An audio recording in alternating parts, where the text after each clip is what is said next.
So, magandang umaga guys. Ipapakita ko nga pala sa inyo ang simple project na pwede nyo magawa gamit ang JavaScript, HTML, and CSS. So, itong project na to ay tinatawag kong Salin. At ang idea is, magsasalita ka at yung application is madetect kung ano man ang sinabi mong salita na nakasulat sa alpabetong Pilipino at isasalin sa baybayin. So, simulan natin. Pag pinindot natin itong green button, madedetect niya gamit ng JavaScript's Web Speech API or Web Speech Detection API na ginagamit na application. So, subukan natin magsalita. So, subukan kong magsalita.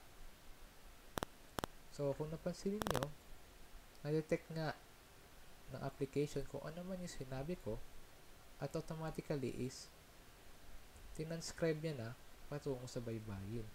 So, ito ang halimbawa. Ngayon, anong purpose nitong filter transcription at baybayin shape? Kung titignan natin, sa baybayin kasi wala silang mga punctuation marks or special characters as well sa number. So, halimbawa, nagsalita ako ng ito, excerpt mula sa Lupang Hinirang, pag-ibig mo'y buhay.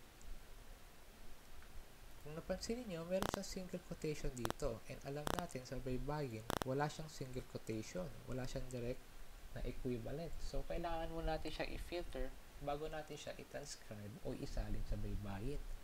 So, ito ang filter transcription niya. And then, isasalin na siya sa baybayin transcription. Ngayon, ano naman ang baybayin shape? Kung iisipin natin, mas marami ang character ng alpabetong Pilipino kumpara sa baybayin. So, meron mga character na walang direktang equivalent sa baybayin. So, kailangan muna natin i-make sure na yung isasalin natin is pasok sa kung ano man equivalent. Tulad na lang nga ng letter J, wala siyang direct equivalent sa baybayin. Pero, ang phoneme niya na J, pwede natin siyang isulat na DY instead of J, which is yung DY, meron siyang equivalent sa baybayin. So, subukan kong magsalita ng isang example. Si Jose Rizal at Cecilia.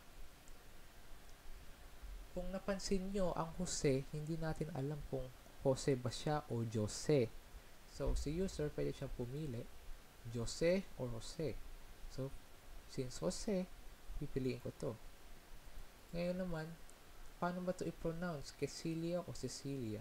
So, since Cecilia, Cecilia. So, kung titignan natin, ito yung original. Ngayon naman, filtered since wala namang numbers and punctuation mark. As is na siya. And, ito yung baybayin shape. Kung napansin nyo, nagbago ni Jose at Cecilia. Ngayon, pwede na natin siyang isalin patungo sa baybayin. Ito. Ngayon, subukan naman natin yung mga halimbawa na baybayin kung tama nga ba yung pagsalin ng application natin. So, ito. Siguro itong mahal. So, ganito siya sinusulat sa baybayin. Tingnan natin kung parehas. Mahal. Ayan. At ito yung pagsalin niya. Nakikita natin na parehas nga pa siya. So, paano nga pala gumagana yung hindi siya pag-translate, pag-transliterate or pagsasalin ng literal. So, paano ba gumagana yung transliterate? So, sa application na to, gumamit ako ng regular expression and doon na madedetect kung ano yung mga patterns bago siya isalin sa baybayin. So, bukod sa Web Speech API, gumamit rin ako ng regular expression sa application na to. So, subukan pa natin. Matatag. Ayan. So, nakita natin na parehas lang kung pagsalin nila. So, nakita nyo na kung paano gumagana ang application na ito. At sana, naunawaan niyo kung paano gumagamit ito. And, kung gusto nyo po i-explore tong project na to, pwede na lang pupuntahan tong repository ko at nakalagay dito ang source code ng project na ito. Nandito na rin yung baybayin.js which is at yung status.js na ginagamit sa application na ito.